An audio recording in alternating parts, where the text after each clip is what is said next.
আজকের গল্প আলু, ডিম আর কফির গল্প। একদিন এক মেয়ে তার বাবার কাছে এলো তার জীবনের কষ্টের কথা নিয়ে। সে এসে বলছে, বাবা আমি আর পারছি না এইভাবে জীবন চালাতে। পড়তে পড়তে সে এখন এই জীবনের ক্লান্ত পথিক, সে আর পারছে না।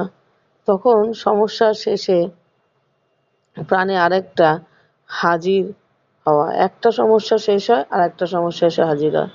মেয়েটির বাবা পেশায় একজন রন্ধন শিল্পী। সে একটি তার কথা শুনে সে একটা জায়গায় বলল, দাঁড়াও, একটি তিনখানা বাসন আনলো এবং তার মধ্যে একটিতে ডিম, একটিতে আলু আর একটিতে কফির বীজ দিয়ে ফোটাতে শুরু করা ফোটানো হলো। ২০-২৫ মিনিট করে ফোটালো, ফুটিয়ে সেগুলোকে নামালো। নামিয়ে তারপর মেয়েকে বলল যে, দেখো তো এগুলো হয়েছে কিনা। মেয়ের সাথে কোনো কথা বলল না, বলল এইগুলোর কি পরিস্থিতি বলো।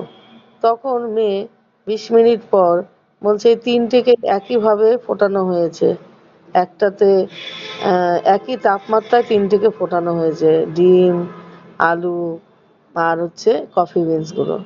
এখন দেখো কোনটার কি পরিস্থিতি। তারপরে মেয়েটা হাত দিয়ে ধরে দেখলো আলুটা ছিল শক্ত, সেটা এখন নরম হয়ে গেছে।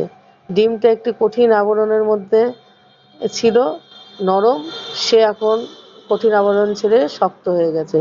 আর কফির বীজগুলো ছিল বীজ, সে এখন পুরো রংটা পাল্টিয়ে ওই জলের আকারই বদলে দিয়েছে। এই অবস্থা হলো। তখন তার বাবা তাকে বলল, শিক্ষা, আলু, ডিম, কফি থেকে তুমি কি শিখতে পারলে? আমাদের জীবনও ঠিক তেমনই। আলু তার শক্ত আবরণ ছেড়ে সে কি হয়ে গেছে, ওই তাপমাত্রায় নরম হয়ে গেছে। তাই জীবনে কোনো কোনো ক্ষেত্রে এলে তোমাকে নরম হয়ে সেই সমস্যার সমাধান করতে হবে। আর ডিমটা কি হয়েছে, সে ছিল নরম আর উপরটা ছিল শক্ত আবরণ। সেইটা যখন তাপ পেল, সেটা তার নরম আবরণটাকে শক্ত হয়ে গেল আর উপরের শক্ত আবরণটা খুলে বেরিয়ে এলো। তাই যখন প্রয়োজন হয় তখন শক্ত হাতে সেই সমস্যাকে সমাধানও করতে হবে। এবং কফির বীজটার কি হলো, সেই কফির বীজটা সেই জলের সঙ্গে মিলে গিয়ে পুরো জলটাকেই পরিবর্তন করে দিল। জীবনের কঠিন পরিস্থিতি এলে সেটাকে ধৈর্যের সাথে, বুদ্ধির সাথে সেটাকে তোমাকে পরিবর্তন করতে হবে। হতাশ হয়ে ছেড়ে দিলে চলবে না, বুদ্ধির সাথে সেটাকে পরিবর্তন করতে হবে। সেটা একান্তই নিজের উপর নির্ভর করে এবং নিজেকেই সেটাকে সমাধান করতে হবে। হাল ছেড়ে দিয়ে চলবে না। তুমি কিসের জন্য আক্ষেপ করছো? তুমি নিজের কাজ করো, বুদ্ধি করে নিজের জীবনে এগিয়ে যাও, ঠিক পারবে। এই শিক্ষা থেকে মেয়েটি